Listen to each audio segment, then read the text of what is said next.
اور ہر رسول سے اللہ تعالیٰ نے اللہ کے نبی صلی اللہ علیہ وسلم کی رسالت کا حد دیا ہے، کیونکہ آپ صلی اللہ علیہ وسلم کی رسالت کے بعد کسی کی رسالت باقی نہیں بچتی، کیونکہ آپ صلی اللہ علیہ وسلم عالمگیری رسول ہیں، ساری امتوں کی اور ساری قوموں کی طرف رسول ہیں۔ بعض اوقات ہم پڑھتے ہیں سنتے ہیں تو ایسا لگتا ہے لوگوں کی گفتگو سے کلمات سے کہ موسیٰ علیہ السلام یہودیوں کے نبی ہیں، عیسیٰ علیہ السلام عیسائیوں کے نبی ہیں، اور نبی کریم صلی اللہ علیہ وسلم ہمارے نبی ہیں۔ ایسا نہیں ہے، وہ بھی ہمارے نبی ہیں، ہم ان کی بھی تعلیمات کو ماننے والے ہیں۔ اس بنیاد پر اسی لیے تو ہم نے اللہ کے نبی صلی اللہ علیہ وسلم پر ایمان رکھا ہے۔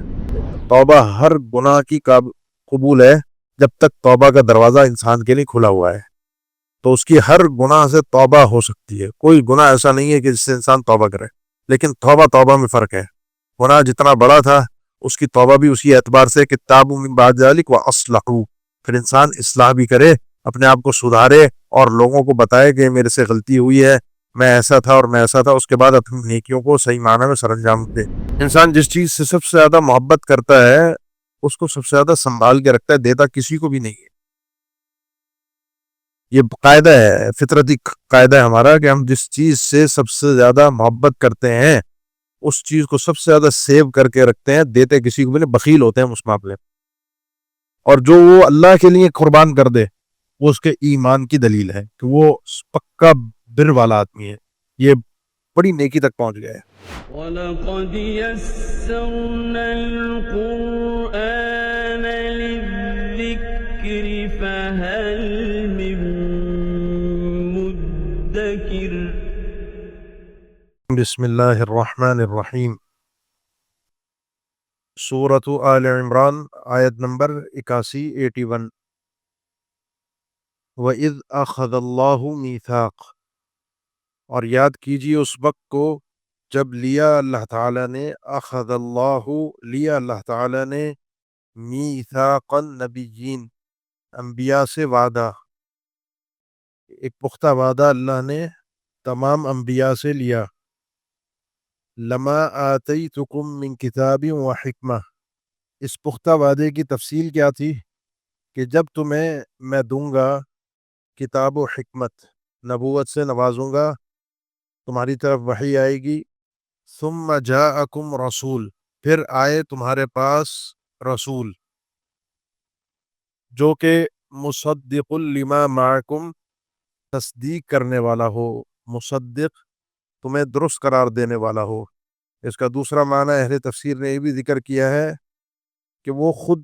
موافق ہو، سچا ہو اس تعلیمات کے جو ان کتابوں میں ہے، اس رسول کا وہی وصف ہو جو ان کتابوں میں، پچھلی کتابوں میں ہے۔ لما معکم، جو تمہارے پاس ہے، جو تعلیمات تمہارے پاس ہے، وہ رسول ان تعلیمات کی تصدیق کر رہا ہو کہ بالکل سچ سب کا ایک ہی مدعا اور ایک ہی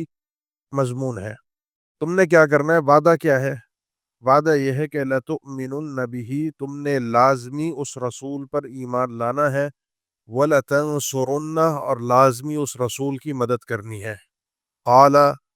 اللہ تعالیٰ نے فرمایا انبیاء سے اس وعدے کو، اس کے مضمون کو ذکر کرنے کے بعد، اَأَقْرَضْتُمْ، کیا تم سب کے سب اقرار کرتے ہو، وَأَخَذْتُمْ، اور تم لیتے ہو، عَلَى ذَلِكُمْ، اس بات پر، اسری میرا پختہ وعدہ، اسری وعدے کو، میثاق کو، جو آیت کے آغاز میں ذکر ہوا ہے میثاق، اسی کے ہم معنی ہے عہدی۔ قالوا اقررنا، سارے انبیاء نے کہا اقررنا، ہم اس بات کا اقرار کرتے ہیں۔ قال، اللہ تعالیٰ نے فرمایا فاشہدوا، تو تم گواہ ہو جاؤ، کس پر؟ اپنے آپ پر بھی اور اپنی امتوں پر بھی۔ وَأَنَا مَعَكُمْ مِنَ الشَّاهِدِينَ، وَأَنَا، اور میں بھی، معکم تمہارے ساتھ، من الشاہدین گواہوں میں سے ہوں۔ یہ آیت پچھلی آیت میں اس سے پہلے آپ نے پڑھا کہ اللہ تعالیٰ نے انبیاء کی ربوبیت کا انکار کیا تھا، کہ کوئی نبی نے، کسی بھی نبی نے دعوت نہیں دی کہ وہ رب ہے، وہ اس نبی کی عبادت کی جائے، وَلَكِنْ كُونُوا رَبَّانِي۔ اب اللہ تعالیٰ نے ان انبیاء سے وعدہ بھی لیا، جو رب ہوتا ہے اس سے وعدہ نہیں لیا جاتا، جو رب ہوتا ہے وہ مالک ہوتا ہے، وہ اپنی مرضی چلاتا ہے۔ تو انبیاء تھے جن سے اللہ تعالیٰ نے وعدہ لیا، یہ ایک وعدہ ہے جو انبیاء سے خصوصی طور پر علیحدہ سے لیا گیا ہے، سارے انبیاء سے۔ ایک وعدہ وہ ہے جو ہم سب انسانوں سے لیا گیا ہے، جس کا تذکرہ انشاءاللہ 90 پارے میں آئے گا سورۃ الاعراف میں، وَإِذْ أَخَذَ رَبُّكَ مِنْ بَنِي آدَمَ مِنْ ظُهُورِهِمْ ذُرِّيَّتَهُمْ وَأَشْهَدَهُمْ عَلَىٰ أَنفُسِهِمْ أَلَسْتُ بِرَبِّكُمْ۔ اس میں اللہ تعالیٰ کی الوہیت کا، ربوبیت کا، الہ ہونے کا، رب ہونے کا وعدہ تھا، جب ہم سب کے سب آدم علیہ السلام کی کمر میں، پیٹھ کے اندر موجود تھے، ہم سب کو اللہ تعالیٰ نے زندہ کیا تھا۔ اس کی تفصیل انشاءاللہ وہاں پر پوری تفصیل کے ساتھ اس مسئلے کو ذکر کریں گے انشاءاللہ۔ یہ وعدہ جو انبیاء سے لیا گیا، یہ کب لیا گیا، اس میں بھی مفسرین کے دونوں اقوال ہیں، کیونکہ صراحت تو نہیں ہے، نہ قرآن میں اس جگہ پر ہے اور نہ کہیں احادیث میں ہے کہ وعدہ کب لیا گیا۔ مفسرین نے دونوں ہی چیزیں ذکر کی۔ تفسیر ابن عطیہ جو ہے، امام ابن عطیہ مفسر جو سب سے پہلی جن کی تفسیر کی کتاب ہے مرتب، وہ کہتے ہیں یہ ممکن ہے یہ وعدہ بھی اسی وقت لیا گیا ہو جب ساری انسانیت کو جمع کر کے اللہ تعالیٰ نے وعدہ لیا تھا، اور ممکن ہے جو کہ ظاہر الفاظ ہیں کہ اللہ تعالیٰ نے جب جب رسولوں کو اور نبیوں کو نبوت اور رسالت سے نوازا، جب ان کو نبوت عطا کی گئی، رسالت عطا کی گئی، تو ان سے یہ وعدہ لیا گیا کہ تمہیں جب نبوت مل گئی ہے، رسالت مل گئی ہے، اب تمہارے پاس کوئی ایک رسول ایسا آئے جو تمہاری تعلیمات کی تصدیق کرنے والا ہو، یا تمہارے پاس موجودہ تعلیمات کے مطابق ہو وہ رسول، تو تم نے دو کام کرنے ہیں، لَتُؤْمِنُنَّ بِهِ وَلَتَنْصُرُنَّ، تم اس رسول پر لازمی ایمان لاؤ گے اور اس رسول کی لازمی مدد کرو گے۔ وہ رسول کون ہے؟ اس میں بھی اہل تفسیر نے دونوں اقوال ذکر کیے ہیں۔ سیدنا علی رضی اللہ تعالیٰ عنہ، سیدنا عبداللہ ابن عباس رضی اللہ تعالیٰ عنہ، ان سے جو مروی ہے وہ یہ ہے کہ یہاں رسول سے مراد اللہ کے نبی جناب محمد رسول اللہ صلی اللہ علیہ وسلم ہے۔ تمام انبیاء سے اللہ تعالیٰ نے آپ صلی اللہ علیہ وسلم کی رسالت کا وعدہ لیا تھا۔ امام طاووس اور حسن بصری جو مشہور اور معروف اور تابعین اور تبع تابعین میں سے ہیں، وہ فرماتے ہیں کہ یہ وعدہ اللہ تعالیٰ نے ہر رسول کے متعلق لیا ہے کہ ہر رسول کے ہوتے ہوئے دوسرا رسول آ جائے تو ان کو چاہیے کہ اس رسول کا ساتھ دیں، اس رسول کی مدد کریں۔ لیکن بات جو زیادہ مناسب سمجھ میں آتی ہے وہ پہلے والی ہے، کیونکہ اللہ تعالیٰ نے پچھلی اقوام کی طرف رسولوں کو بھیجا تو ہر ہر علاقے میں رسول گئے، اپنے اپنے علاقے کے قوم کے لیے رسول خاص ہوتے تھے۔ ابراہیم علیہ السلام کی موجودگی میں لوط علیہ السلام بھی اپنی قوم کی طرف رسول تھے، وہ اپنے علاقے کی طرف رسول تھے، تو ان کا دونوں کا، ایک کا اپنی رسالت کو، اپنی نبوت کو چھوڑ کر دوسرے کی رسالت اور نبوت کے ماتحت ہو جانا، یہ ایسا پچھلے انبیاء میں معہود نہیں ہے، ہمیں سمجھ میں اس قسم کا تذکرہ ملتا نہیں ہے۔ ہاں یہ ضرور ہے کہ ہمیں یہ ملتا ہے، مسند احمد کی حدیث ہے، جس کو شیخ البانی نے تمام طرق کو جمع کر کے قابل قبول قرار دیا ہے کہ لو کان موسیٰ حیًّا، اگر موسیٰ علیہ السلام بھی زندہ ہوتے، جب عمر رضی اللہ تعالیٰ عنہ تورات کے اس کے چند اوراق لا کر پڑھ رہے تھے، تو آپ صلی اللہ علیہ وسلم نے فرمایا اگر موسیٰ علیہ السلام بھی آج زندہ ہوتے تو ان کے لیے بھی میری ہی بات کو ماننا اور میرے ہی پیچھے چلنے کے علاوہ کوئی اور چارہ ان کے پاس بھی نہیں ہوتا۔ تو ہر رسول کسے اللہ تعالیٰ نے اللہ کے نبی صلی اللہ علیہ وسلم کی رسالت کا عہد دیا ہے، کیونکہ آپ صلی اللہ علیہ وسلم کی رسالت کے بعد کسی کی رسالت باقی نہیں بچتی، کیونکہ آپ صلی اللہ علیہ وسلم عالمگیری رسول ہیں، ساری امتوں کی اور ساری قوموں کی طرف رسول ہیں، کسی خاص قوم اور خاص امت کی طرف نہیں ہے۔ اور یہ پوری صورت کا مضمون ہے، جو پوری صورت میں آپ پیچھے مناظرہ پیچھے پورا پڑھ کر آئے ہیں دلائل کے ساتھ، پھر مباہلہ آپ نے پڑھا جو عیسائیوں کے ساتھ ہوا، آگے پھر آپ انشاءاللہ تفصیل کے ساتھ مزید کچھ اس حوالے سے گفتگو پڑھیں گے، جو صورت کا اللہ کے نبی صلی اللہ علیہ وسلم کی رسالت اس صورت کا خصوصی مضمون ہے، اس کو اللہ تعالیٰ نے اس آیت میں اجاگر کیا ہے۔ انبیاء سے یہ عہد لیا گیا، اور ساتھ میں انبیاء سے عہد سے مراد یہ تھا کہ ان کی قوم سے بھی عہد ہے، ان کے ماننے والوں سے بھی یہ وعدہ ہے کہ جب بھی وہ رسول آئے گا تو تم نے دو کام کرنے ہیں، لازمی اس رسول پر ایمان لانا ہے اور لازمی اس رسول کی مدد کرنی ہے۔ تو جن کو تو نصیب ہو گیا ایمان اور مدد، وہ صحابہ اکرام تھے، وہ گویا کہ عظیم الشان لوگ تھے، انہوں نے اس آیت کے اوپر صحیح معنی میں عمل کر لیا، کیونکہ انہوں نے اللہ کے نبی صلی اللہ علیہ وسلم کے وجود کی بھی مدد کی، آپ کی تعلیمات کی بھی مدد کی۔ ہمارے پاس اس وقت اللہ کے نبی صلی اللہ علیہ وسلم کی تعلیمات ہیں، ہمارے لیے بھی عہد ہے، ہمارے لیے بھی وعدہ ہے کہ ہم نے اللہ کے نبی صلی اللہ علیہ وسلم پر ایمان بھی لانا ہے اور آپ کے دین کی مدد بھی کرنی ہے۔ اس مسئلے کو ہلکا نہ سمجھیے گا، کیونکہ اللہ تعالیٰ نے اس کو فرمایا کہ دیکھو اقرار کر رہے ہو، پختہ وعدہ ہے، تو پھرو گے تو نہیں، انبیاء سے پوچھا، انبیاء نے فرمایا بالکل ہمارا اقرار ہے۔ اللہ نے فرمایا پھر گواہ ہو جاؤ، خود بھی اپنے اوپر بھی گواہی دو۔ اس آیت سے اہل علم نے ذکر کیا انسان اپنے اوپر بھی گواہ ہوتا ہے، اپنی قوم پر بھی گواہ ہو تم، اور یہ اتنا بڑا معاملہ ہے کہ میں بھی اس معاملے میں وَأَنَا مَعَكُم مِّنَ الشَّاهِدِينَ، میں بھی تمہارے ساتھ اس معاملے میں گواہوں میں سے ہوں کہ اللہ کے نبی صلی اللہ علیہ وسلم کی مدد کرنی ہے، آپ کی نصرت کرنی ہے، آپ سچے برحق اللہ کے رسول ہیں، آپ کی تعلیمات بالکل موافق ہیں۔ فَمَن تَوَلَّى بَعْدَ ذَلِكَ، پس جو شخص بھی تولا منہ پھیرتا ہے، پلٹ جاتا ہے اس کے بعد، اس وعدے کو سننے کے بعد، اس وعدے کو، رسول تو نہیں پھرے، کسی بھی رسول نے نہ پھرنا تھا، یہ جو پھرنے والے ہیں یہ رسول کے امتی ہیں، اسی لیے مفسرین نے ذکر کے پچھلی آیت میں خبر ہے، ایک اطلاع دی گئی ہے، لیکن وہ اطلاع حقیقت میں حکم ہے اللہ کے نبی صلی اللہ علیہ وسلم پر ایمان لانے کا آپ کے زمانے میں یہودی اور عیسائیوں کو۔ اب جو شخص بھی اعراض کرتا ہے، اس وعدے کو نہیں مانتا، فَأُولَٰئِکَ هُمُ الْفَاسِقُونَ، یہی فاسق ہے۔ فاسق کا معنی جو اللہ کی نہ ماننے والا ہو، خروج عن الطاعہ، خروج عن الطاعہ، یہ معنی ہے فسق کا، انسان کا بات نہ ماننا۔ اب اس کے بعد اللہ تعالیٰ نے مزید تاکید بیان فرمائی کہ افغیر دین اللہ یبغون، کیا اللہ کے دین کے علاوہ یہ کوئی، افغیر دین اللہ، اللہ کے دین کے علاوہ، غیر علاوہ، یبغون یہ تلاش کرتے ہیں، کوئی اور دین ان کو چاہیے، کوئی اور شریعت چاہیے، کوئی اور رنگ چاہیے ان کو۔ تو یہ بات سن لیں اچھے طریقے سے کہ وَلَهُ، اللہ ہی کی مطیع اور فرما بردار ہے، اسلم من فی السماوات، جو آسمان اور زمین میں جو کچھ بھی ہے، اسلم، وہ اس کا مطیع اور فرما بردار ہے۔ اسلم، آپ جانتے ہیں اسلام کا معنی ماننے والا، سر جھکانے والا، تو جو کچھ آسمانوں اور زمین میں ہے سب کچھ اس کا مطیع اور فرما بردار ہے، اس کے احکامات کا، طوعاً و کرہا، طوعاً خوشی سے، کرہن ناپسندیدگی سے۔ بھائی دل سے مانتے ہو تو بھی تمہیں اللہ کے مطابق چلنا پڑے گا، نہیں مانتے تو بھی تمہیں اللہ کے مطابق چلنا پڑے گا۔ جو دل سے اللہ کی مانتے ہیں وہ کون ہیں؟ انبیاء ہیں، مومن ہیں، آسمانوں میں فرشتے ہیں،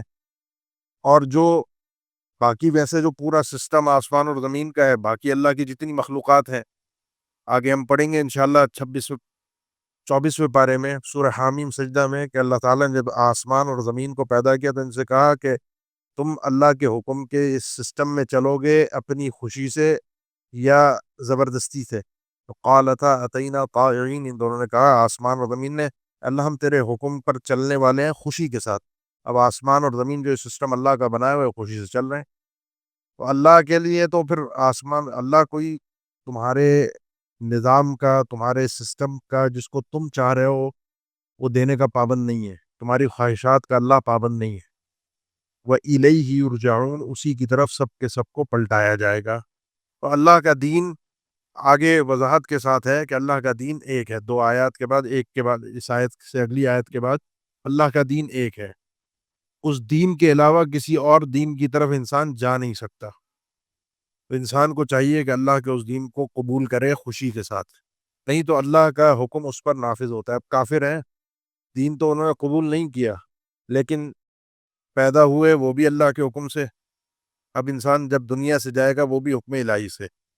پھر بہت ساری چیزیں انسان کے ساتھ دنیا میں رہتے ہوئے حکم الہی سے ہوتی ہیں جو وہ نہیں چاہ رہا ہوتا۔ وہ پچھلے دنوں بڑے، میرا 1-2 سال پہلے کی یہ خبر ہے، کسی ملک کا بھی نام ذہن میں نہیں ہے، وہاں ایک آدمی نے کیس کر دیا اپنے ماں باپ پہ، خبر آئی تھی، اس نے اپنے ماں باپ پہ کیس کیا کہ انہوں نے مجھے پیدا کیوں کیا ہے۔ اپنے ماں باپ پہ اتنا وہ آزادی اور اتنی سوچ بڑی بنا دی گئی ہے کہ اتنے تم آزاد ہو کہ جاؤ اپنے ماں باپ پہ کیس کرو، انہوں نے مجھ سے پوچھے بغیر مجھے کیوں پیدا کیا ہے، میں دنیا میں نہیں آنا چاہتا تھا، مجھے اس مصیبت میں کیوں لے کر آئے۔ پاگل پن کی انسان اعلیٰ اونچی ترین حد پہ پہنچ جاتا ہے۔ تو چاہو نہ چاہو میں پیدا اپنی مرضی سے نہیں ہوا اور دنیا سے بھی اپنی مرضی سے نہیں جاؤں گا، لہذا جب دنیا میں رہ رہا ہوں تو جو اللہ کا دین ہے اس کو بھی اللہ کے حکم کے مطابق مان لو۔ اب سنیے اللہ کا دین کیا ہے۔ قل، اے نبی کریم صلی اللہ علیہ وسلم، آپ بھی ان کو اب اپنا ایمان بتائیے، اپنا عقیدہ بتائیے، اپنا طریقہ بتائیے، اور وہ یہ ہے کہ آمنا باللہ، ہم سب اللہ پر ایمان لے آئے، وما انزل علینا، اور جو کچھ اللہ کی طرف سے ہم پر نازل کیا گیا ہے۔ ہم پر کیا نازل کیا گیا ہے؟ اللہ کے نبی صلی اللہ علیہ وسلم پر قرآن، اور اللہ کے نبی صلی اللہ علیہ وسلم پر حدیث جو وحی ہے اللہ کی، جو کچھ بھی ہم پر نازل کیا گیا ہم اس پر ایمان لائیں۔ وما انزل علی ابراہیم، اور جو کچھ ابراہیم علیہ السلام پر نازل کیا گیا، جو بھی کتابیں، آگے کتابوں کا تذکرہ ہے، جو بھی ابراہیم علیہ السلام پر صحیفے نازل ہوئے تھے، تو ابراہیم علیہ السلام پر جو تھا وہ صحیفے نازل ہوئے جو ہم سورہ اعلیٰ میں سنتے ہیں، صحف ابراہیم و موسیٰ، صحیفے جو کتاب سے چھوٹے ہوتے ہیں، اس صحیفوں کا ایک جملہ، ایک بات اللہ تعالیٰ نے قرآن مجید میں نقل کی ہے صحیفہ ابراہیمی کی، اور وہ ہے بل تؤثرون الحیات الدنیا والآخرۃ خیر وابقى ان هذا لفی الصحف الاولى۔ یہ جو جملہ ہے نا، بل تؤثرون الحیات الدنیا والآخرۃ خیر وابقى، کہ تم دنیا کی زندگی کو ترجیح دیتے ہو اور آخرت بہت ہی بہترین اور باقی رہنے والی ہے۔ جملہ صحف ابراہیم میں بھی تھا، یہ جملہ صحف موسیٰ میں بھی تھا، اور یہ جملہ اللہ تعالیٰ نے قرآن مجید میں بھی ذکر فرمایا ہے۔ اس کا مطلب یہ ہے کہ جملہ وہ ہے جو ہر دور میں کامیابی کا مدار رہا ہے، جس نے اس کو پلے سے باندھ لیا، سمجھ لیا اس کے مفہوم کو، وہ ہر دور کا کامیاب انسان ہے۔ علی ابراہیم، ابراہیم علیہ السلام پر، و اسماعیل، اسماعیل علیہ السلام پر، و اسحاق، اسحاق علیہ السلام پر، و یعقوب، جو کہ بیٹے ہیں اسحاق علیہ السلام کے،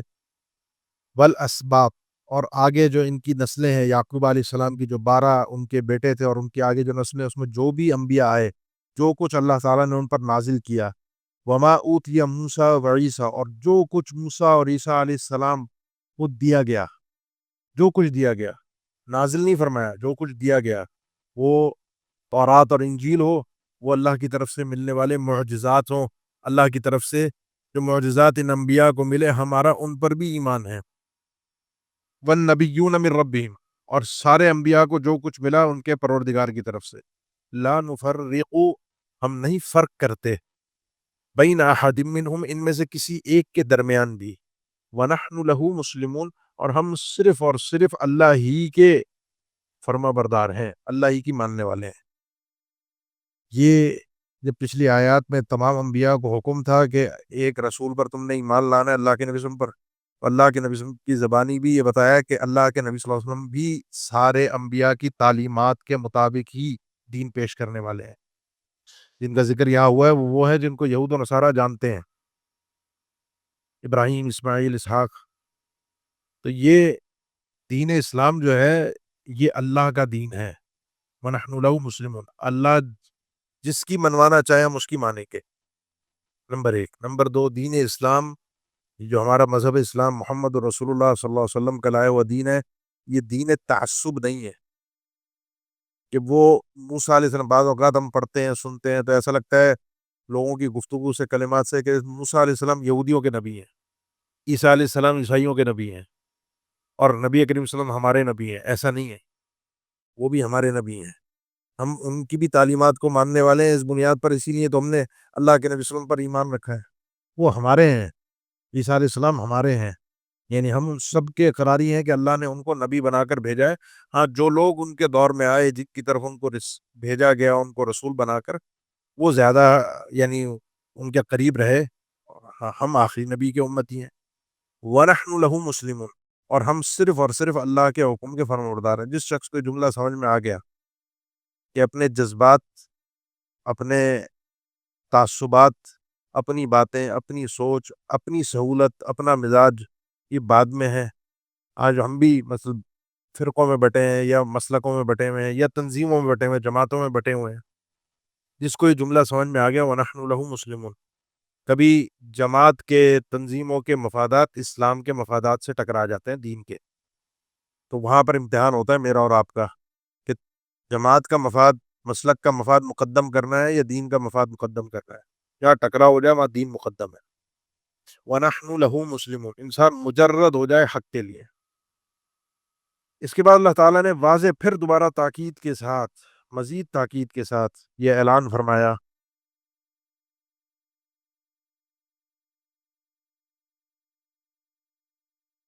وَمَن يَبْتَغِ غَيْرَ الْإِسْلَامِ دِينًا فَلَن يُقْبَلَ مِنْهُ، اور جو شخص تلاش کرتا ہے غیر الاسلامی، دین اسلام کے علاوہ، دینن کسی بھی دین کو، اس اسلام کے علاوہ اب کسی ہوئی اور دین کی طرف وہ جاتا ہے، تلاش کرتا ہے، فلن یقبل منہ، اس سے وہ دین قبول نہیں کیا جائے گا کل قیامت کے دن، وہو فی الآخرۃ من الخاسرین، اور وہ آدمی آخرت میں خسارہ پانے والوں میں سے، برباد ہونے والوں میں سے ہوگا۔ خسارہ یہ ہوتا ہے کہ انسان جو سرمایہ لاتا ہے وہ سرمایہ اس کا ضائع ہو جاتا ہے، جو نیکیاں وہ لایا وہ برباد ہو گئی۔ دین اسلام کے علاوہ کوئی اور اسلام اللہ کی راہ میں قبول نہیں، قابل قبول نہیں ہے۔ لہذا جب کسی ایسے شخص کو دیکھیں جو دین اسلام پر نہیں ہے، آپ کے امپلائی ہیں، آپ کے ساتھ کلیگ ہیں، کوئی دین اسلام سے ہٹ کر کسی اور دین پر ہے،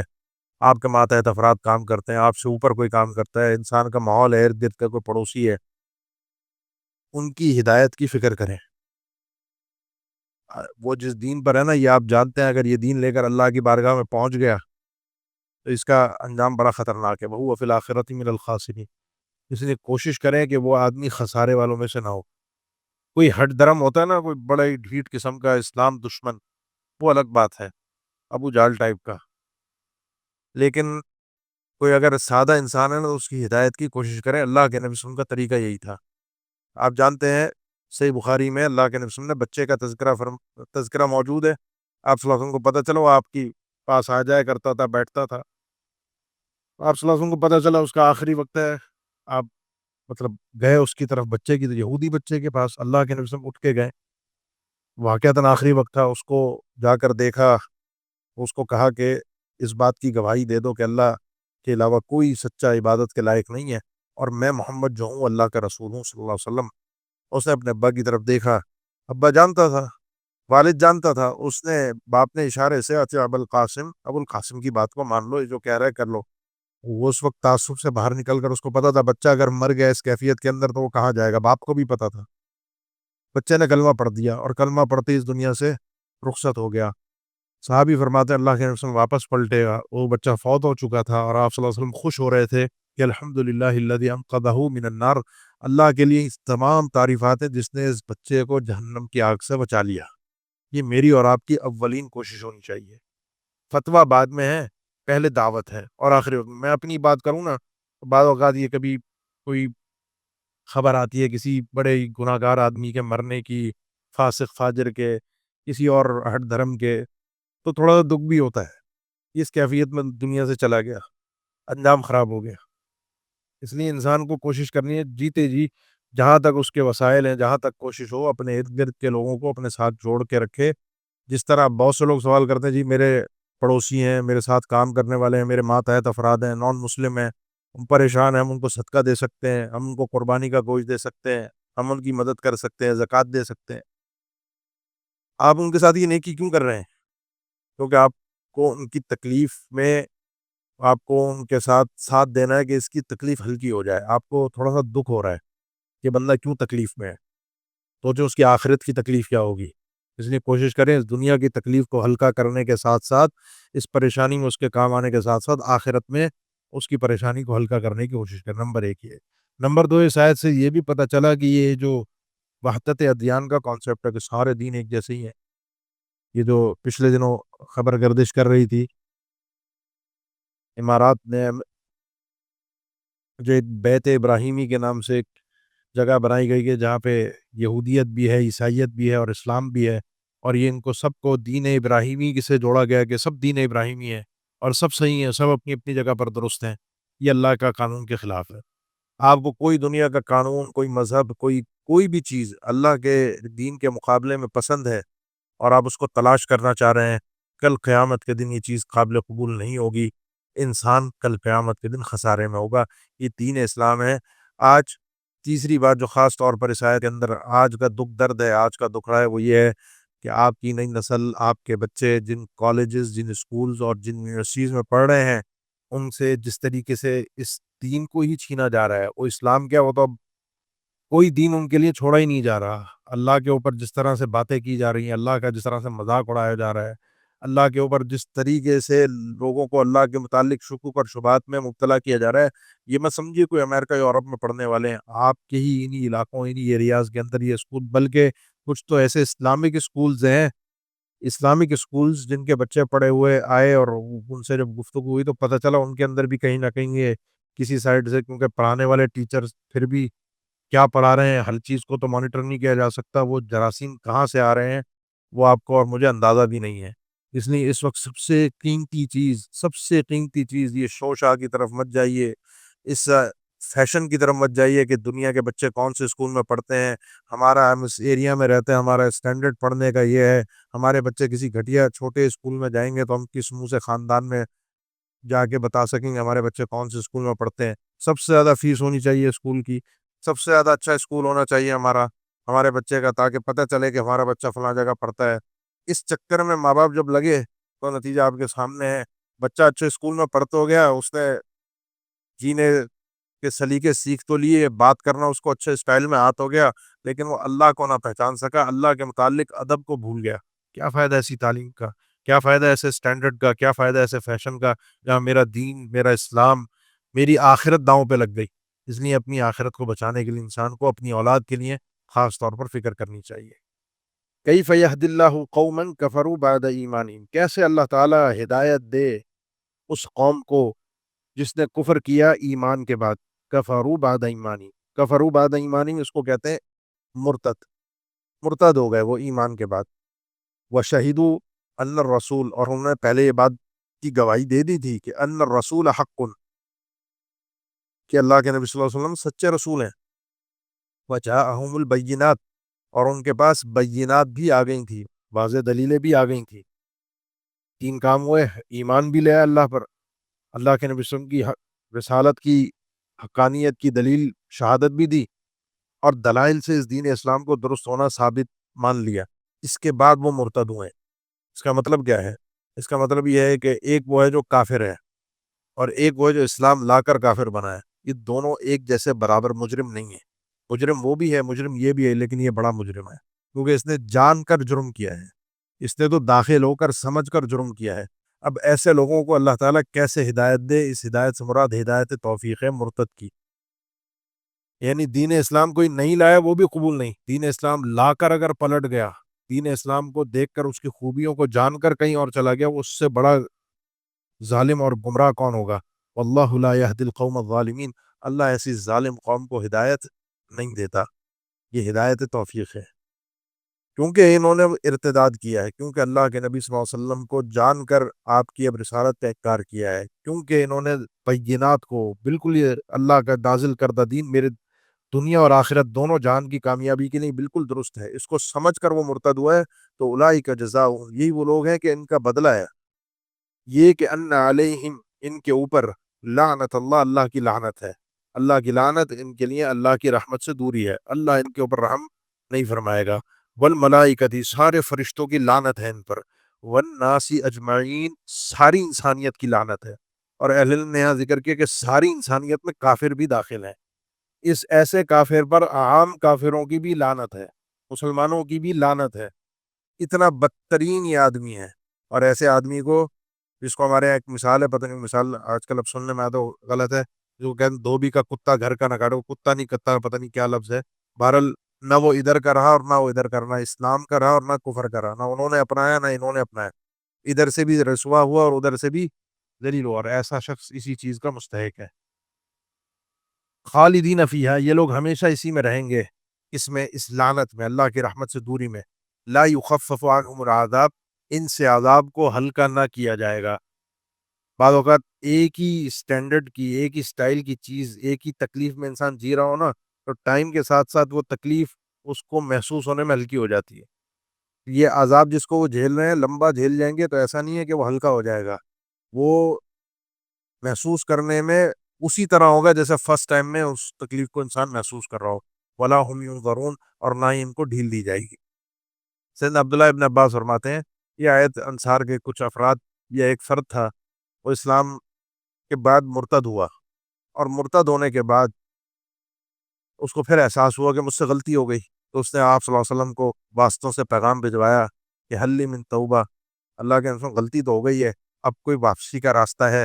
وہ پلٹ کے آ سکتا ہوں میں، کوئی توبہ ہو سکتی ہے۔ تو اس کے بعد پھر یہ آیات نازل ہوئیں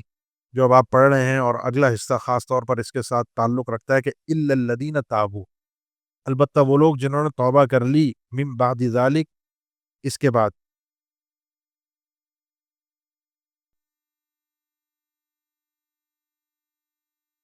الا الذین تابوا، مگر وہ لوگ جنہوں نے توبہ کر لی، من بعد ذالک، اس کے بعد، واصلحوا، اور اصلاح کر لی، فإن اللہ غفور رحیم، تو اللہ تعالیٰ غفور اور رحیم ہے۔ توبہ اس چیز سے، مرتد ہونے سے، اس کے بعد اللہ تعالیٰ اس مرتد کی توبہ کو بھی قبول کر لے گا۔ توبہ ہر گناہ کی قبول ہے جب تک توبہ کا دروازہ انسان کے لیے کھلا ہوا ہے، تو اس کی ہر گناہ سے توبہ ہو سکتی ہے۔ کوئی گناہ ایسا نہیں ہے کہ جس سے انسان توبہ کرے، لیکن توبہ میں فرق ہے۔ گناہ جتنا بڑا تھا اس کی توبہ بھی اسی اعتبار سے کہ تابوا من بعد ذلک واصلحوا، پھر انسان اصلاح بھی کرے، اپنے آپ کو سدھارے اور لوگوں کو بتائے کہ میرے سے غلطی ہوئی ہے، میں ایسا تھا اور میں ایسا تھا، اس کے بعد اپنی نیکیوں کو صحیح معنی میں سر انجام دے۔ فإن اللہ غفور رحیم، تو اللہ تعالیٰ غفور ہے اور رحیم ہے۔ غفور کہتے ہیں کہ زوال المکروہ، اور رحیم جو ہے وہ حصول المطلوب۔ غفور ہے کہ وہ جو اب اس گناہ کی تکلیف اس نے جھیلنی تھی، اس گناہ کا جو عذاب جھیلنا تھا، غفور اس نے بخش دیا۔ رحیم اب وہ مہربان ہے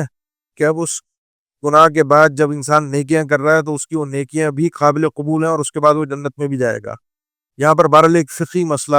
علم ذکر کیا، میں اشارہ کر دوں، اس کی تفصیل میں نہیں جاؤں گا۔ ایک انسان نے حج کیا، نمازیں پڑھی، روزے رکھے، اور اللہ رحم فرمائے وہ مرتد ہو گیا، پھر وہ اسلام لے آیا دوبارہ بعد میں۔ وہ جو اس پہلا والا جو اس کا اسلام تھا، اس میں کی گئی نیکیاں، اس میں کی گئے حج، اس میں اس کا اسے ثواب ملے گا یا نہیں ملے گا، وہ اہل علم میں بڑا ہے مسئلہ، دلائل کے اعتبار سے اختلافی، لیکن جو بات سمجھ میں آتی ہے وہ غفور الرحیم سے، فإن اللہ غفور الرحیم سے، ان الفاظ سے جو علم اس طرف گئے ہیں کہ اس کو ان نیکیوں کا بھی اجر ملے گا، اور اس کو دوبارہ حج کرنے کی بھی ضرورت نہیں ہے۔ اگر اس نے فرض حج کر لیا تھا پہلے اسلام میں، اس کی وہ نیکیاں ساری واپس پلٹ آئیں گی، کیونکہ رحیم کا معنی یہی ہے کہ مہربان ہے، اس نے اپنے مہربانی کر دی کہ اس ساری نیکیوں کا اجر اس کے لیے واپس عطا کر دیا۔ لیکن ان الذین کفروا، جس نے کفر کیا، بعد ایمانہم، اپنے ایمان کے بعد، ثم ازدادوا کفرا، پھر وہ مزید آگے بڑھ گیا۔ ازدادو اردو میں بھی زیادہ لفظ استعمال ہوتا ہے، ازدادو کفرا، وہ زیادہ ہو گئے کفر میں، یعنی اپنے کفر کے اندر مزید بڑھتا گیا، پلٹ آنے کی کوئی اس کو ہوش ہی نہیں تھی، تو لن تقبل توبتہم، ایسے لوگوں کی توبہ قبول نہیں کی جائے گی۔ یعنی اگر وہ توبہ کرتے ہیں تو توبہ قبول نہیں کی جائے گی، ایک مفہوم یہ ہے۔ اور ایک مفہوم ہے کہ ان کو توبہ کی توفیق ہی نہیں ملے گی کہ وہ توبہ قبول کریں، جو ہم پیچھے پڑھ کر آئے ہیں سورہ بقرہ کے آغاز میں، کہ اللہ تعالیٰ نے ان کے دلوں پر مہر لگا دی ہے، ختم اللہ علی قلوبہم، ان کے دلوں پر مہر لگا دی۔ اب یہ ایمان سواء علیہم انذرتہم ام لم تنذرہم لا یؤمنون، ڈرائیں نہ ڈرائیں یہ ایمان نہیں لائیں گے۔ اس طرح کے کچھ لوگ ہیں کہ جب کفر میں آگے بڑھ جاتے ہیں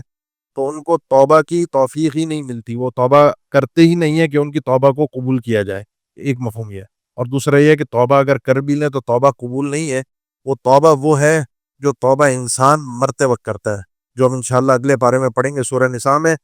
وَلَيْسَتِ التَّوْبَةُ لِلَّذِينَ يَعْمَلُونَ السَّيِّئَاتِ حَتَّى إِذَا حَضَرَ أَحَدَهُمُ الْمَوْتُ قَالَ إِنِّي تُبْتُ الْآنَ وَلَا الَّذِينَ يَمُوتُونَ وَهُمْ كُفَّارٌ، کہ گناہ کرتا رہا کفر پہ قائم رہا، اب جب موت کا وقت آیا تو اس نے کہا اب میں توبہ کر لیتا ہوں، جیسے فرعون نے کی،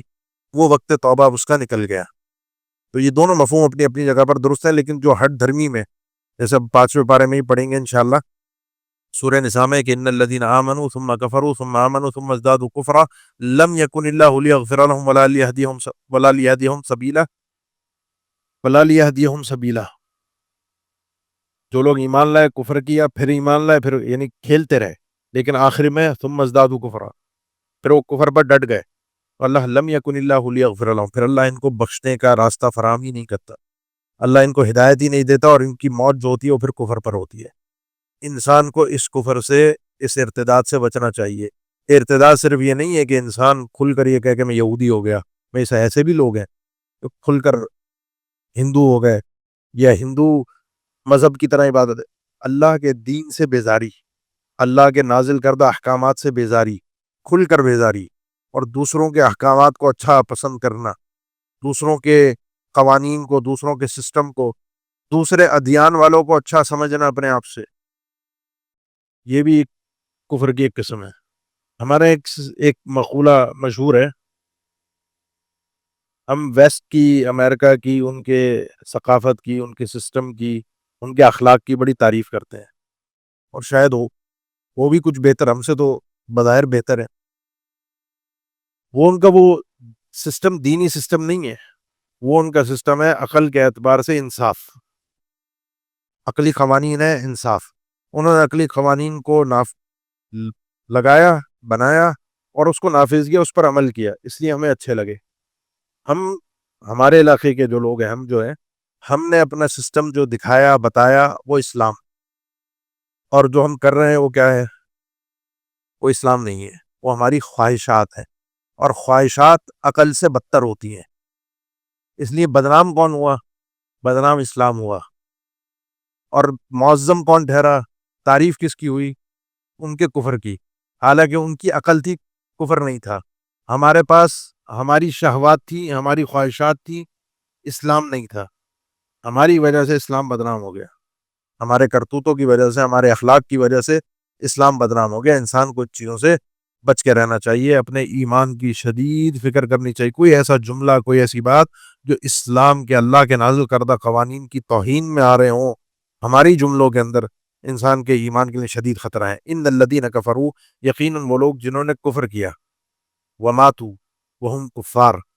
اب وہ مر گئے، اور مرے اس حال میں کہ وہ کافر تھے، کفر کی حالت میں دنیا سے چلے گئے۔ فلن يقبل من احدهم ملء الارض ذهبا، ان میں سے کسی ایک سے بھی نہیں قبول کیا جائے گا۔ فلن يقبل من احدهم، نہیں ہرگز قبول کیا جائے گا، من احدهم، ان میں سے کسی ایک سے بھی، کیا؟ ملء الارض ذهبا، زمین بھر کے، ملء الارض، زمین کے برابر، بھر کے، ذهبا، سونا، زمین بھر سونا وہ لے آئے، پورے زمین کے حجم اور وزن کے مطابق سونا لے آئے۔ وَلَوْ افتدا، بھی اس کو فدیے کے، اگرچہ فدیے کے طور پر پیش کریں کہ یہ لے لو، مجھے چھوڑ دو، میں جہنم میں نہ جاؤں، یہ قبول کل قیامت کے دن نہیں کیا جائے گا۔ بلکہ اللہ تعالیٰ نے چھٹے پارے میں سورہ مائدہ میں ان الذین کفروا، وہ لوگ جنہوں نے کفر کیا، وہاں پر بھی یہ اسلوب ہے کہ اگر وہ کل قیامت کے دن آئیں اور وہ زمین پر سونا پیش کریں، وَمِثْلَهُ مَعَهُ لِيَفْتَدُوا بِهِ مِنْ عَذَابِ يَوْمِ الْقِيَامَةِ، اور ایک نہیں ڈبل لائیں، زمین بھر صرف ایک نہیں، ڈبل لے کر آئیں، زمین جتنا سونا لے کر آئیں۔ بلکہ اللہ تعالیٰ نے فرمایا زمین بھر سونا تو کیا، کچھ بھی لے آئیں، کوئی بھی کائنات کا کوئی بھی چیز لے آئیں، زمین بھر خزانے لے آئیں، زمین کا سونا چھوڑ دو، ہر چیز لے آئیں۔ فَالْيَوْمَ لَا يُؤْخَذُ مِنْكُمْ فِدْيَةٌ وَلَا مِنَ الَّذِينَ كَفَرُوا، کوئی فدیہ کل قیامت کے دن قبول نہیں ہوگا۔ بلکہ اس پارے کے شروع میں آپ پڑھ کر آئے ہیں، یا ایھا الذین آمنوا انفقوا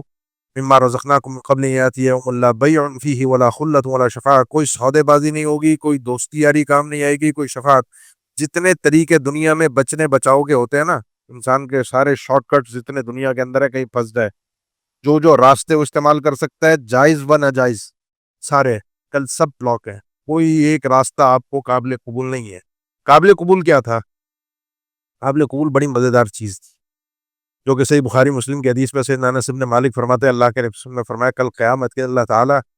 اہون اہل النار عذابا، اس آدمی سے پوچھے گا جس کو سب سے ہلکا ترین عذاب ہوگا قیامت، جہنم میں سب سے ہلکا ترین عذاب جس کو ہوگا، سب سے ہلکا،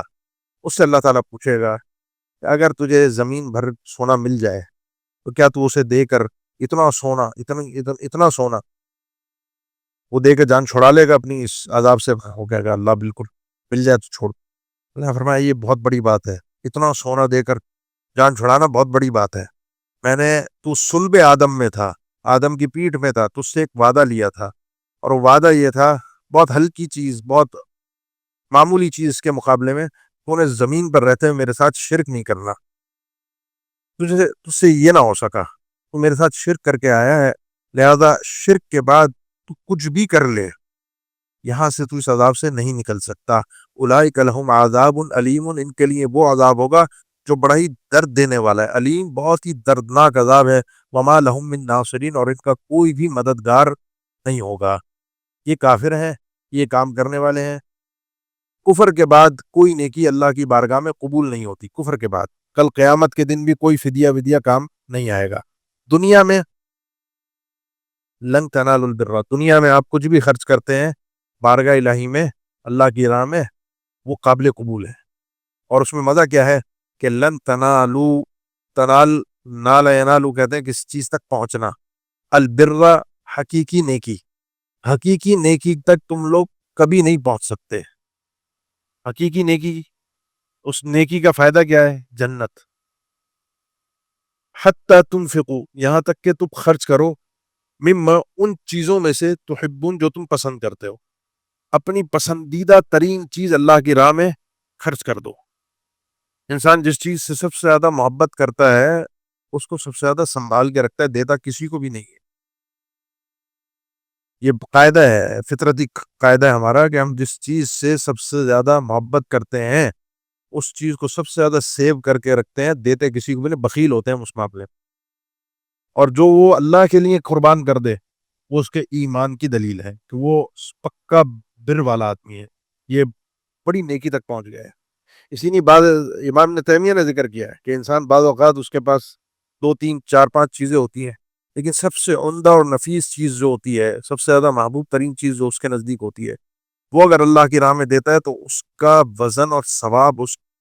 کے بدلے میں جو کچھ اسے ملنا ہوتا ہے وہ دوسرے چیزوں کے خرچ کرنے پر نہیں ملتا۔ ایک بات تو یہ ہے۔ دوسری بات یہ ہے اس مسئلے میں سمجھنے کی، اللہ فرمایا کہ خرچ کرو جو تمہیں سب سے زیادہ پسند ہے۔ خرچ کا ویسے زیادہ تر معاملہ مال کے ساتھ ہے، لیکن انسان کی نفسیات ہے، کچھ لوگوں کو مال سب سے زیادہ عزیز ہوتا ہے، کچھ نہیں بلکہ اکثر لوگوں کو مال چمڑی جائے دمڑی نہ جائے، کچھ لوگوں کو اپنی جان سے زیادہ مال عزیز ہوتا ہے، کسی کو اپنی جان مال سے زیادہ عزیز ہوتی ہے، کسی کو اپنی عزت نفس مال سے زیادہ عزیز، مال چھوڑ دے گا، کسی کے چاپلوسی نہیں کرے گا، کہیں جھکے گا نہیں، مال جاتا ہے تو جائے، میری عزت پہ حرف نہ ہے۔ اب جس کے نزدیک اپنی عزت سب سے زیادہ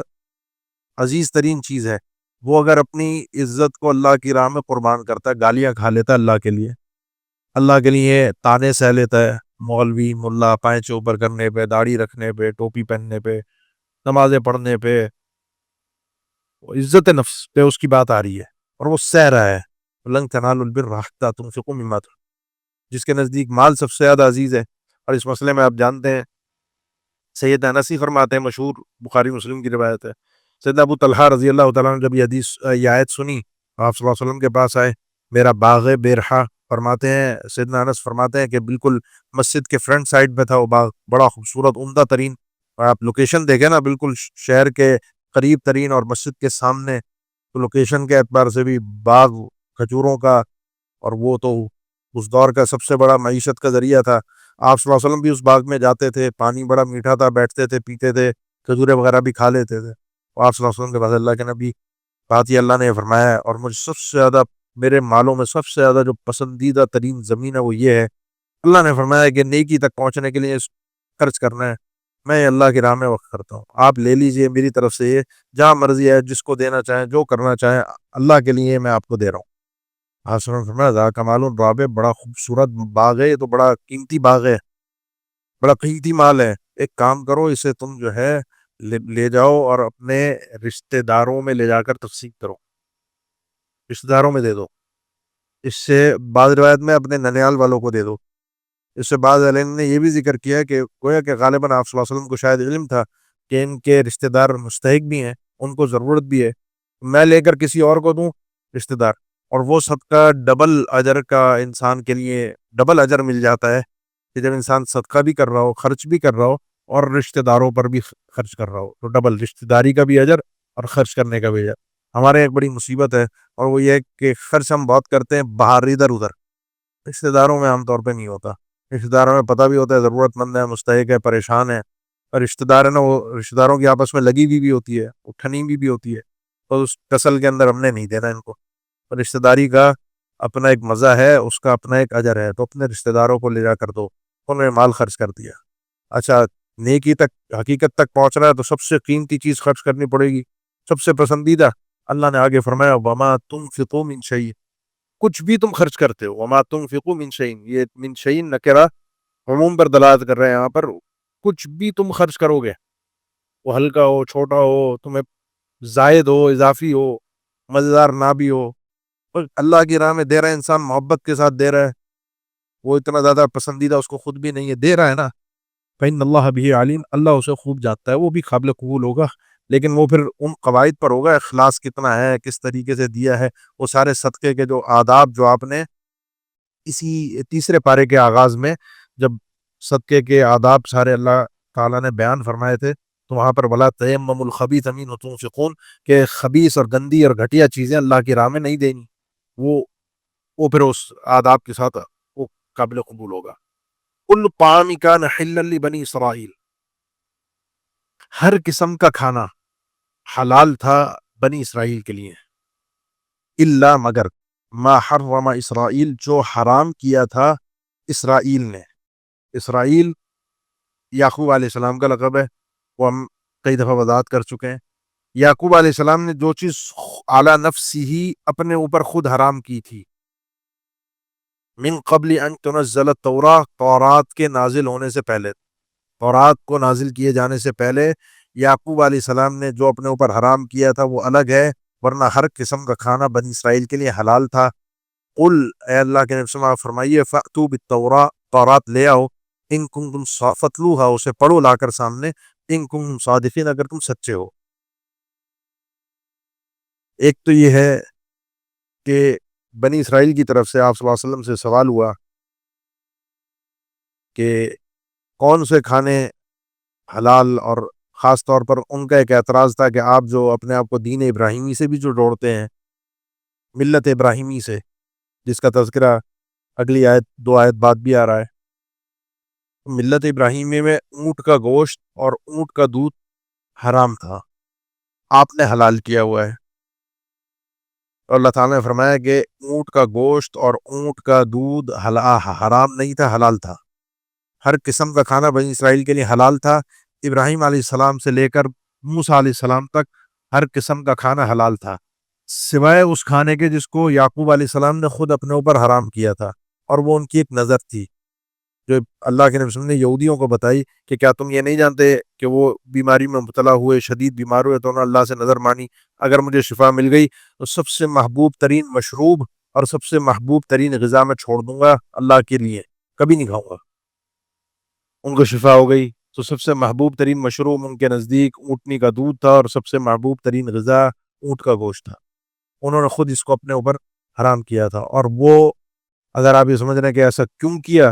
تو اس کو پچھلی آیت کے ساتھ ملا کر سمجھ لیجئے کہ لن تنالوا البر حتى تنفقوا مما تحبون، انسان نیکی کی اینڈ تک نہیں پہنچ سکتا جب تک اپنی پسندیدہ چیز اللہ کے لیے قربان نہ کر دے۔ سب سے پسندیدہ چیز مجھے یہ ہے، میں اللہ کے لیے چھوڑنے کے لیے تیار ہوں۔ وہ ان کا ایک اپنے لیے عمل تھا، اپنے لیے نظر تھی، امت کے لیے مشروع نہیں تھا، لیکن وہ آگے یہی سلسلہ بنی اسرائیل میں چل پڑا۔ پھر تورات کے نازل ہونے کے بعد اللہ تعالیٰ نے، آگے ہم پڑھیں گے انشاءاللہ 6 پارے میں، فَبِظُلْمٍ مِّنَ الَّذِينَ هَادُوا حَرَّمْنَا عَلَيْهِمْ طَيِّبَاتٍ أُحِلَّتْ لَهُمْ وَبِصَدِّهِمْ عَن سَبِيلِ اللَّهِ كَثِيرًا، ان کی کارستانیوں کی وجہ سے، ان کے ظلم کی وجہ سے، ان کی عناد کی وجہ سے کچھ چیزیں بطور سزا کے ان پر حرام کی گئیں، اور ان کو پھر حلال کیا گیا تھا، جس کا تذکرہ آپ پیچھے پڑھ کر آئے ہیں 3 پارے کے اندر، عیسیٰ علیہ السلام کے وَلِأُحِلَّ لَكُمْ بَعْضَ الَّذِي حُرِّمَ عَلَيْكُمْ، اور کچھ چیزیں جو تم پر حرام کر دی گئی تھی تورات میں ان کو حلال کر رہا ہوں، عیسیٰ علیہ السلام نے یہودیوں سے کہا تھا، وہ آپ پیچھے پڑھ کر آ گئے، میرے خیال ہے 2 پچھلے ہفتے آپ نے پڑھا ہوگا۔ قُلْ فَأْتُوا بِالتَّوْرَاةِ، تم یہ جو کہتے ہو کہ مٹنی کا دودھ اور گوشت ابراہیم علیہ السلام کے زمانے سے حرام چلا رہا ہے، تورات لے آؤ،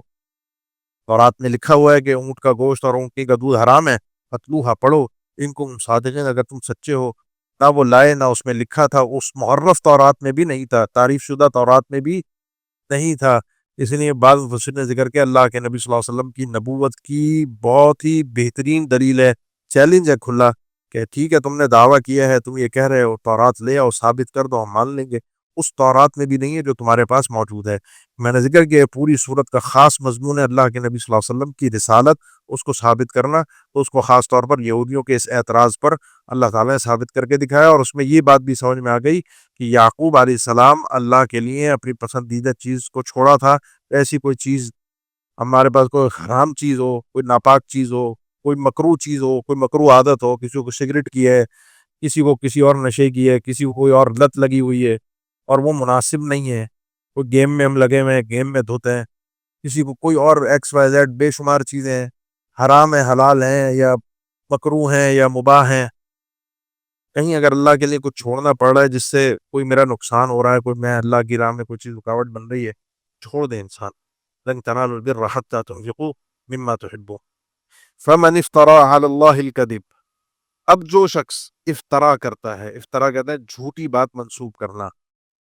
علی اللہ اللہ کی طرف، الکذب جھوٹی بات، کوئی بھی اب اللہ کی طرف جھوٹ کی طرف نسبت کرتا ہے کہ نہیں اللہ نے اس کو حرام کیا تھا ابراہیم علیہ السلام کے لیے، اس کے بعد فَأُولَٰئِكَ هُمُ الظَّالِمُونَ، تو یہ آدمی یہی لوگ ظالم ہیں، یہ تو جھوٹے ہیں، کذاب ہیں۔ اب بھی اگر تم اسی جھوٹ پر قائم ہو تو تم جھوٹے ہو۔ قل، اے نبی کریم صلی اللہ علیہ وسلم بتائیے، صدق اللہ، اللہ سچا ہے، اللہ نے سچ کہا ہے، اللہ نے سچ فرمایا ہے، یہ جو بات پیچھے گزری ہے وہ اسی طریقے سے جس طرح تم کہہ رہے ہو غلط ہے، لہذا تم بھی فَاتَّبِعُوا مِلَّةَ ابراہیم حنیفہ، مسلمان بھی، یہودی بھی، عیسائی بھی، سب کے سب اتباع کرو، پیچھے چلو ملت ابراہیمی کے، حنیفہ جو حنیف تھے، جو سب کو چھوڑ کر اکیلے اللہ کی طرف مائل ہو گئے تھے، سارے زمانے سے کٹ گئے تھے، وما کان من المشرکین، وہ مشرکوں میں سے نہیں تھے۔ اصل مدعے پر آؤ، یہ چھوٹے چھوٹے مسئلے اٹھا کر اونٹ کا گوشت، اونٹنی کا دودھ، بات کو پھیرو مت، اصل مدعا شرک اور کفر کا ہے، اللہ کے نبی صلی اللہ علیہ وسلم کی رسالت کا ہے، اس مضمون پر بات کرو۔ ان کا ایک اور اعتراض، اور وہ اس اعتراض کو آپ پہلے پارے میں بہت تفصیل سے میں نہیں پڑھایا تھا، ذکر کیا تھا آپ کے سامنے ان آیات کو جس پہ تحویل قبلہ، بیت المقدس سے بیت اللہ کو قبلہ، اس پہ بڑا ان کو ایک انہوں نے ادھم مچایا تھا، اور وہ تکلیف یہ تھی کہ بیت المقدس کو چھوڑا، یہ تو سارے انبیاء کا قبلہ تھا، آپ تو ابراہیم علیہ السلام کے پیروکار ہیں، تو ابراہیم علیہ السلام کا قبلہ بھی بیت المقدس تھا، اور بیت المقدس سب سے پہلا گھر تھا جو تعمیر ہوا تھا۔ اللہ نے فرمایا نہیں، ان اول بیت وضع للناس، سب سے پہلا گھر جو بنایا گیا ہے لوگوں کے لیے، للذی ببکہ، وہ وہی ہے جو بکہ میں ہے۔ بکہ مکہ کا ایک نام ہے، مکہ کے نطق ایک لہجے میں بکہ بھی ہے اور مکہ بھی ہے، تو وہی گھر ہے جس کو بنایا گیا ہے مکہ کے اندر، مبارکن، بڑا ہی بابرکت، وہدی للعالمین، اور سارے جان والوں کے لیے وہاں ہدایت ہے۔ سب سے پہلا گھر بیت اللہ، کعبہ۔ آپ صلی اللہ علیہ وسلم سے سوال ہو، سیدنا ابو ذر فرماتے ہیں، بخاری مسلم کی حدیث ہے کہ اللہ کے نبی سب سے پہلا گھر کون سا ہے جو تعمیر ہوا زمین پر اللہ کی بات، آپ نے فرمایا بیت اللہ، فرمایا پھر فرمایا مسجد اقصیٰ۔ آپ صلی اللہ علیہ وسلم سے انہوں نے پوچھا ان دونوں کے درمیان کتنا وقت تھا، آپ صلی اللہ علیہ وسلم نے فرمایا 40 سال کا۔ یہ اسماعیل علیہ السلام کے ساتھ ابراہیم علیہ السلام نے بنایا، اور اس کو اسحاق علیہ السلام کے ساتھ بنایا، اور پھر بعد میں اس کی ترمیم اور تعدیل اور دوبارہ تعمیرات کا جو سلسلہ سلیمان علیہ السلام نے کیا۔ تو سب سے پہلا گھر بیت اللہ، اور بعض جب یہ ہم نے سورہ بقرہ میں پڑھا تھا، میں نے ذکر کیا تھا، بعض آثار میں آدم علیہ السلام کا بھی تذکرہ موجود ہے کہ اس زمانے سے یہ گھر بنا ہوا ہے، بہرحال ابراہیم علیہ السلام کا تو نصوص کے ساتھ ثابت ہے۔ تو سب سے پہلا گھر یہ بیت اللہ بنا تھا، اور یہ ابراہیم علیہ السلام نے ہی بنایا تھا، تمہارا اعتراض یہ درست نہیں ہے، نمبر ایک۔ نمبر دو، اس پہ اہل علم نے یہ بھی ذکر کیا، اول بیت، پہلی بات، پہلا گھر، پرانا گھر کون سا ہے، بیت اللہ ہے، بیت المقدس ہے، تو پرانا ہونے سے کیا فرق پڑتا ہے؟ پرانا ہونے سے فرق پڑتا ہے، اسی لیے بعض علم کہتے ہیں جو مسجدوں کے اندر ثواب کا فرق آتا ہے نا، کہ جماعت کے ساتھ نماز پڑھنے کا 27 گنا، 25 گنا، بعض روایت میں 27 گنا زیادہ ثواب ہے، بعض روایت 25 گنا، یہ وہ کہتے ہیں کہ ایک فرق یہ بھی ہے کہ جو مسجد پرانی ہو اس میں برکت زیادہ ہوتی ہے، اس مسجد سے، دونوں جگہ برکت ہے، لیکن اس مسجد سے جو بعد میں تعمیر ہوئی ہے نہیں ہے، کیوں؟ کیونکہ ایک پرانی جگہ پہ ایک عرصہ دراز سے ایک نماز ہوتی چلی آ رہی ہے، فرشتوں کا آنا، نمازوں کا ہونا، اللہ کے کلام کا وہاں گونجنا، دیواروں کا سننا، دیواروں میں نمازوں کا جانا ایک عرصہ دراز تک، کیا وہ جگہ زیادہ برکت والی نہیں ہوگی اس جگہ سے جو بعد میں تعمیر ہوئی ہے؟ اس آیت سے بھی اس کا استدلال ہے ان اول بیت وضع للناس فیہ آیات بینات، اس گھر میں بڑی بڑی نشانیاں ہیں. مقام ابراہیم ان نشانیوں میں ایک نشانی مقام ابراہیم ہے. اور کون کون سی نشانی ہے مکہ میں؟ حجر اسود، زمزم، صفا مروہ، پھر باہر نکلی منی، عرفہ، مزدلفہ. ابرہا کو جو اللہ تعالیٰ نے الم تر کیف فعل ربک باصحاب الفیل، بڑی بڑی نشانیاں ہیں اس علاقے کے اندر. اور ایک نشانی خاص طور پر مقام ابراہیم، وہ پتھر جس پر چڑھ کر ابراہیم علیہ السلام نے بیت اللہ کی تعمیر کی، وہ آج بھی وہاں پر موجود ہے. اس میں ان کے پیروں کے نشان بھی ہیں. اور وہ پتھر اونچا ہوتا جاتا جیسے جیسے وہ پتھروں کو بیت اللہ کی تعمیر میں اونچا کرتے تھے، ہوا کے اندر معلق ہو جاتا. یعنی اس کے لیے کوئی جیسے آج کل کا سسٹم ہے اس طرح کا نہیں تھا. تو وہ بھی ایک نشانی ہے. وہ آج تک وہی پتھر اسی طریقے سے موجود ہے. ومن دخلہ کان آمینہ، اور جو شخص اس میں داخل ہو گیا اس مکہ کے اندر وہ امن میں آ گیا. آپ صلی اللہ علیہ وسلم فرمایا ان مکہ حرمہ اللہ تعالی یوم خلق السماوات والارض، یہ مکہ کو حرمت والا اللہ نے بنایا اس دن سے جس دن سے آسمان و زمین کو پیدا کیا. یہ پورا علاقہ اس دن سے حرمت والا ہے. اور کب تک رہے گا؟ قیامت کے دن تک یہ حرمت والا رہے گا. کوئی کسی کے اندر یہ طاقت نہیں ہے کہ اس کی حرمت کو پامال کر سکے. یہاں کے پتے کو اکھاڑنے کی، درختوں کو اکھاڑنے کی اجازت نہیں ہے. یہاں کے جانوروں کو بھگانے کی اجازت نہیں ہے. یہاں کی پڑی ہوئی کسی چیز کو اٹھانے کی اجازت نہیں ہے. یہ بڑا پرامن شہر ہے، یہاں کسی کو چھیڑ چھاڑ کرنے کی بھی اجازت نہیں ہے. ومن دخلہ کان آمینہ، جو بھی اس میں داخل ہو گیا وہ امن میں آ گیا. آگے ہے وَلِلَّهِ عَلَى النَّاسِ حِجُّ الْبَيْتِ مَنِ اسْتَطَاعَ إِلَيْهِ سَبِيلًا. اس کا صرف میں ترجمہ کر رہا ہوں، تفسیر ہم کل کر لیں گے کیونکہ حج کے کچھ باتوں کو اور اس کی عظمت کو اللہ تعالیٰ نے اس بیت اللہ کے ساتھ جوڑا ہے کہ حج بھی بیت اللہ کے اندر ہی ہے. مسجد اقصیٰ کے حوالے سے حج کا کوئی تذکرہ تاریخ میں نہیں ہے. تم دین ابراہیم سے جڑتے ہو تو حج جو ہے وہ تو بیت اللہ کے اندر ہوتا چلا ہے ابراہیم علیہ السلام کے زمانے سے. انہوں نے حج، جب سورہ حج ہم سورہ حج پڑھتے ہیں تو وہاں پر یہی ہے کہ بیت اللہ کی تعمیر کے بعد لوگوں کو حج کی طرف بلاؤ،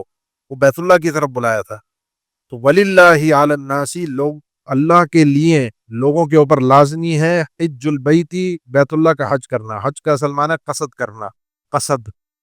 ارادہ، بیت اللہ کا ارادہ کر کے وہاں پہنچنا. من استطاع، اس آدمی کا جو استطاعت رکھتا ہے، الیہ، اس گھر تک، سبیلا، پہنچنے کی، راستے کی، جس کے پاس راستے کی استطاعت موجود ہے. اس سے کیا مراد ہے، کیا مفہوم ہے اور اس آیت کا کیا ہے، وہ انشاءاللہ کل ہم ذکر کریں گے. ومن کفر، اور جو شخص کفر کرتا ہے، فإن اللہ غنی عن العالمین، تو اللہ تعالیٰ تمام جہان والوں سے غنی ہے، اس کو کسی کی پرواہ نہیں ہے. انشاءاللہ کل اس ٹکڑے کو، آیت کے اس حصے کو انشاءاللہ واضح کریں گے. جب عورت سفر کرے ایک رات اور ایک دن کی مسافت، جو ڈسٹینس زمینی ہے، زمینی فاصلہ ہے، یہ فاصلہ اس عورت نے طے کرنا ہے. شہر میں آس پاس کہیں آنا جانا ہے، وہ تو چلے اکیلی چلی جائے، لیکن اتنا دور کہیں جا رہی ہے تو اس میں کوئی اس کا محرم ساتھ ہونا چاہیے. نعبد و ایاک نستعین، سورہ فاتحہ. اللہ کی عبادت کرے، اللہ کو تھامنا ہے، اور مدد بھی اللہ سے ہی مانگے. مشکلات میں، مصائب میں، پریشانیوں میں نکالنے والا کون ہے؟ اللہ. تو آپ کو اور مجھے گمراہیوں سے بچا کر ایمان کی توفیق دینے والا کون ہے؟ اللہ. ہمیشگی اختیار کرنی چاہیے اسلام پر. یہ مفہوم پہلے بھی سورہ بقرہ میں پڑھ کر آئے، جو یعقوب علیہ السلام کی وصیت تھی اپنے بچوں کو کہ تم پر موت نہ آئے اس حال میں الا ہے کہ تم مسلمان ہو. وہاں پر بھی یہ بات تذکرہ ہوئی تھی. اب دوسری چیز، اللہ سے ڈرو، یہ پہلا کام تم نے کرنا ہے. دوسری چیز، یہودیوں کی سازشوں سے بچنے کے لیے، جو پیچھے تھا نا کہ وہ خود بھی کافر ہے اور تمہیں بھی کافر بنانا چاہتے ہیں. نفس کو پیچھے کر دے، اللہ کا دین مقدم. میری ذات کچھ نہیں ہے، مجھ پر کوئی آج آ بھی جائے کوئی مسئلہ نہیں ہے. اللہ کا دین میری وجہ سے بدنام نہ ہو، اللہ کا دین میری وجہ سے خراب نہ ہو. تو ہونی چاہیے تم میں سے ایک جماعت جو لوگوں کو خیر کی طرف بلائے، کسی کو بکھرنے نہ دے، کسی کو یہودیوں کی سازشوں میں نہ آنے دے.